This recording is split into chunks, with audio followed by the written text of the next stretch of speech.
East Grinstead is such a lovely town. I want people to be aware of what's really going on there.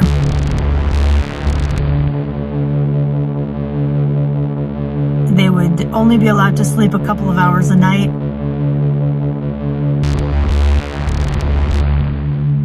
Seared members are not allowed to leave when they want to leave.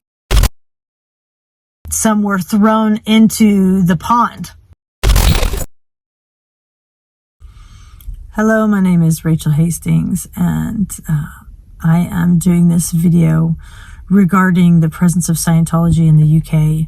I am an American, but I went about 20 or so times to the UK while I was working for the Church of Scientology International. I saw some things that should be of concern to locals within East Grinstead. It's such a beautiful place. At the St. Hill base, as they call it, the staff who work there are part of the Sea Organization, which is a highly controlled group, which I had to escape from. I was tracked down and brought back and then escaped again. It took me years to be able to leave. People were posted outside of my house to try to track me down. Those same restraints are imposed upon any Sea Organization member. They even, someone from their Office of Special Affairs, which is a legal office that handles what they consider a threat, which is anyone whistleblowing upon them. Someone actually hacked into my email and went into an Airbnb I had rented without permission before I got there to basically ambush me and convince me to come back to sign paperwork, NDAs, to try to get me to sign things saying I would never whistleblow or speak out.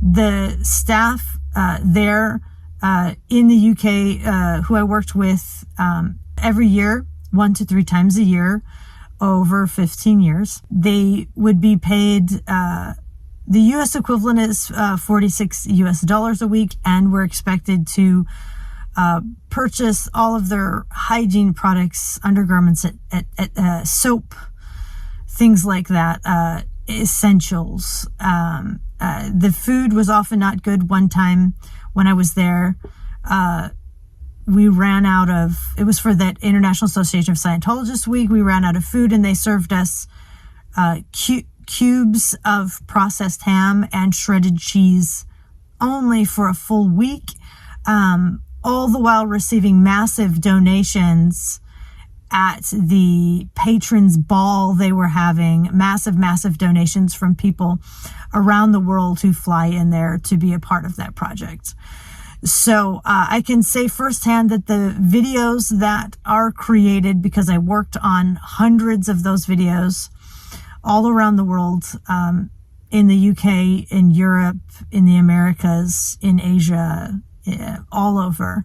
Scientology actually spends probably about 1 to 3% of the money that they make it appear in the videos that they spent, in order to turn around and receive massive donations, which when I found out about that, I considered that to be fraud. And that event that occurs is a money-making event. David Miscavige himself told me in England at St. Hill that the day he puts the event on, he has it making money, and that money is the most vital part of these events.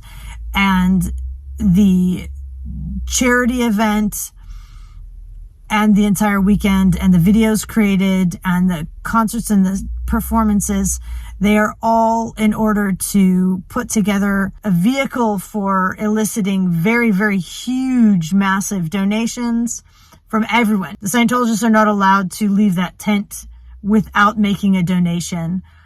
Staff are put under massive pressure. If they do not get a big enough donation, they do not make their quota, then they can be put on food of only rice and beans. It was reported to me by staff in the UK that when they didn't make quotas on selling books or getting donations, that they would sometimes not be allowed to sleep, or only be allowed to sleep a couple of hours a night for weeks and even months on end. And a few staff actually told me that some were thrown into the pond as a practice that dates back to overboarding, throwing someone off a ship, which L. Ron Hubbard used to do with his Scientology ship. So these kinds of practices occur. SEERG members are not allowed to leave when they want to leave. They're often told they are not allowed to see family. If anyone in their family says anything negative about Scientology, they're not allowed to speak to them in any form. Write them a letter, call them, text them. They're not allowed to be on social media, the SEER organization members, unless they have a Scientology account and they are a public relations specialist, which is very few of them. Their passports are taken from them. They are not allowed to have a cell phone or a mobile phone, as you would say, unless it is controlled by the church and there's very specific software put on it, so they are not allowed to access open internet. Their internet is controlled. These are the conditions that the staff are living under there, and they are violations of the Universal Declaration of Human Rights that is followed by the United Nations, and they're being violated every day. So